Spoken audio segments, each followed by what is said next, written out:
Hey everybody, it's Abe Brown here, and thanks for tuning into this little series of messages. We've been talking about assumptions that will wreck your dreams and keep you poor. Now, why is this important? Well, because your dreams matter, because you deserve to live the life of your dreams. You deserve every good dream that's living in your heart, and I'll tell you what, you deserve to have more in your bank account than just enough.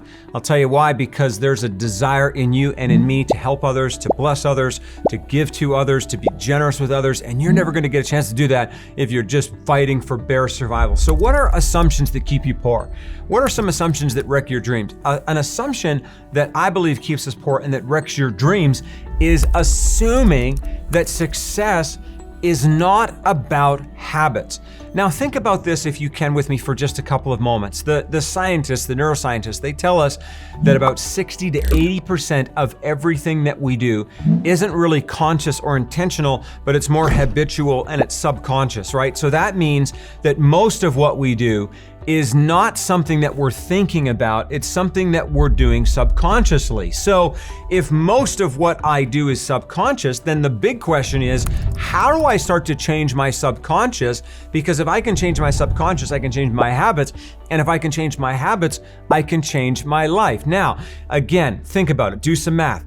There are 1,440 minutes in every day, okay? So 1,440 minutes, 24 hours in a day times 60 minutes each. That's the same amount that I've got, you've got, we've all got, 1,440 minutes a day. Now, we spend, about 1,200 of those minutes sleeping, eating, working, changing our clothes, going to the shower, driving to work. So we spend about 1,200 minutes, which is 20 hours a day, doing all the things we need to do just to live. So that means for most of us, not for all, but at least for most of us, there's about 4 hours every day that are sort of unallocated. In other words, you've got 4 hours a day that you can do something with. Now, of course, again, there are stages in your life, like if you're a young mother, you don't have 4 hours in a day. I can guarantee you that, right? If you're going through a really tough time, you probably don't have 4 hours in a day. Maybe that person has to work like crazy. But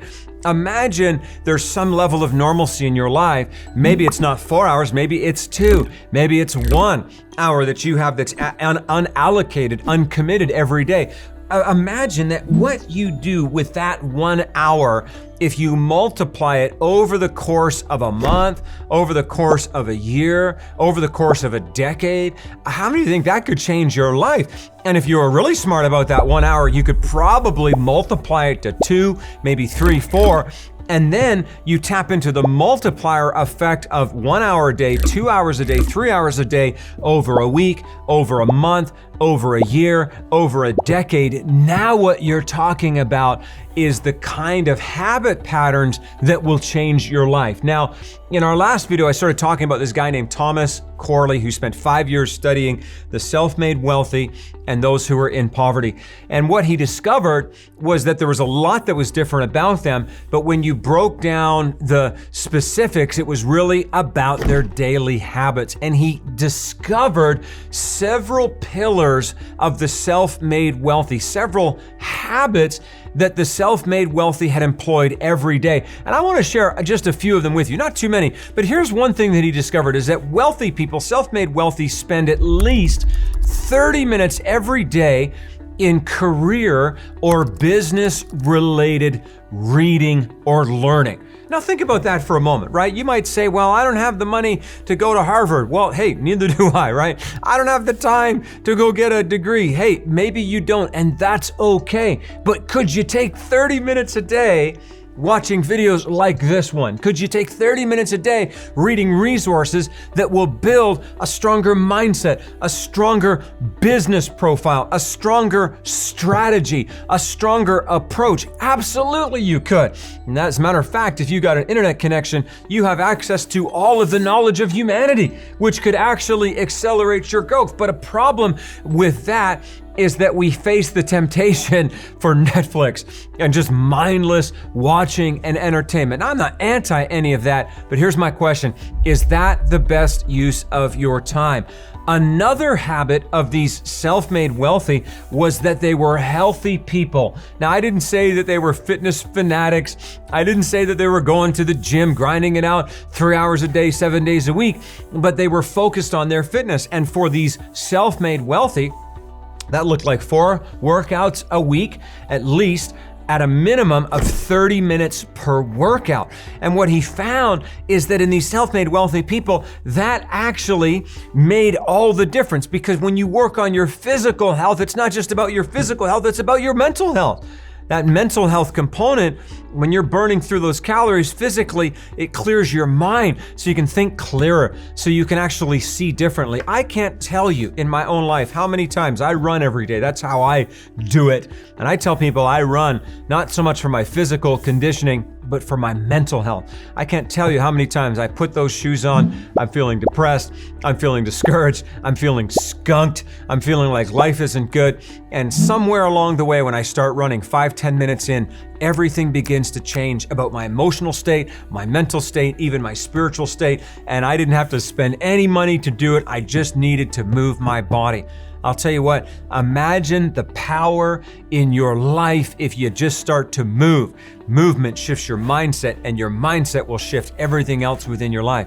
Here's the other thing that wealthy people did.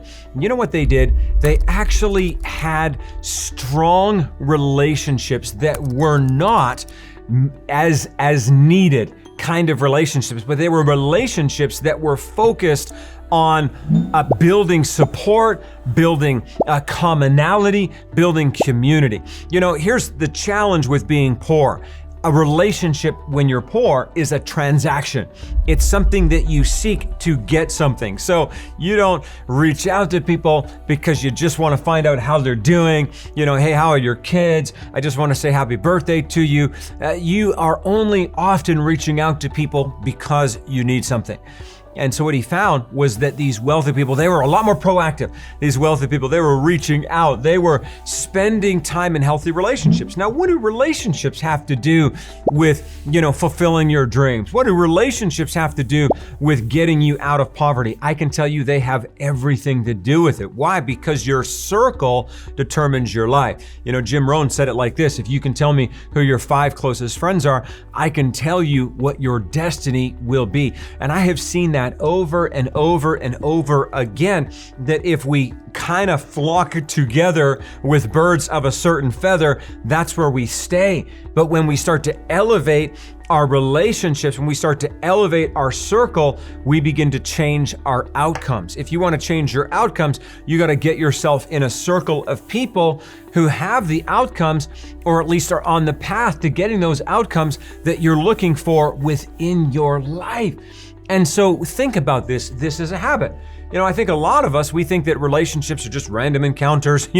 I saw them across the room in a smoky bar. You know what I'm saying? They slid into my DMs and Instagram or whatever. Listen, those things happen, but more often than not, you got to show up at those networking events. You got to show up at those business events. You got to show up with your shirt on, your smile, your shower, all of it ready to go. Why? Because those people could literally change your whole destiny just based on who you meet in that room. I can't tell you how many times I've shown up at an event. I didn't even want to be there, but when I showed up, I put my game face on, I put my smile on, and all of a sudden I met the right people who connected me to the right people who then took me to that place that I needed to go.